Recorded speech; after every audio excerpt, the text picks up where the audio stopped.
Nëse do ta krahasojmë me zgjedhjet e tjera të cilat ti i ke ndjekur, ishin këto më të qetat në Mitrovic?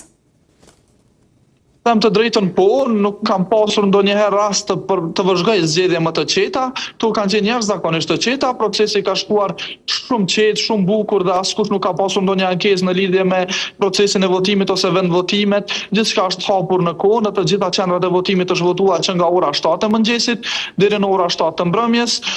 qendrat e votimit janë mbyllur me kohë dhe edhe rezultatet janë procesuar me kohë. Në Mitrovic kemi vetëm një vonesë të vogël nga qendra e votimit në Shqipëri, e cila nuk është procesuar ende, mirë po që ajo pritet që së shpejti të jetë pjesë e rezultatit të përgjithshëm. Ndërkaq, Ural, flasim pak tani për rezultatin e këtyre zgjedhjeve, ka përfunduar numërimi i gjitha votave në rang vendi, vetëvendosje është e para me rreth 43% të votave. Si do ta lexon këtë rezultat? Nëse shohim në përqindje, vetëvendosja ka pësuar një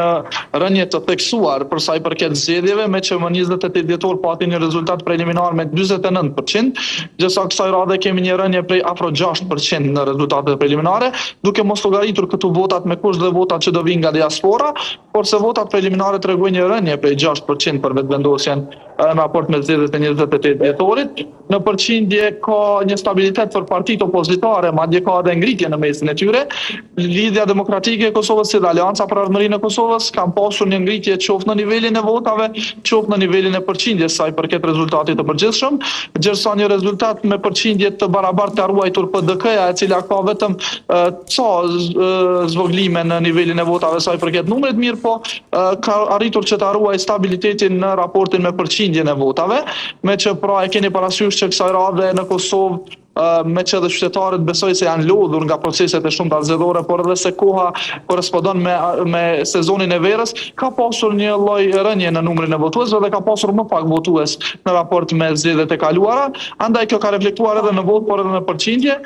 Por që ka pasur të dukshme në Mitrovic ka qenë rritja e votës Lidhjes Demokratike të Kosovës dhe asaj të AK-s, qoftë për nga numri i votës, qoftë për nga përqindja, që ka koresponduar edhe me nivelin e votave në nivel qendror. Pra ka një rritje në përqindje të partive opozitare,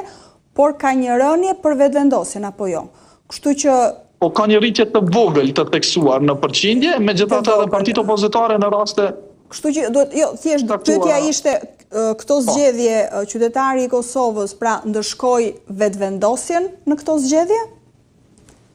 Për sa i përket edhe numrit të votave, por edhe përqindjes së votave, duket se vetëvendosja është ajo që ka pësuar më së shumti nga këto zgjedhje, ani pse pritet i ka pasur për një rezultat prej 60% që ka proklamuar vazhdimisht gjatë fushatës zgjedhore, por duket se qytetari i Kosovës ka vendosur që ta ndëshkojë me vot partinë e cila tash 6 vite ndodhet në pushtet në koalicion me listën Guzo.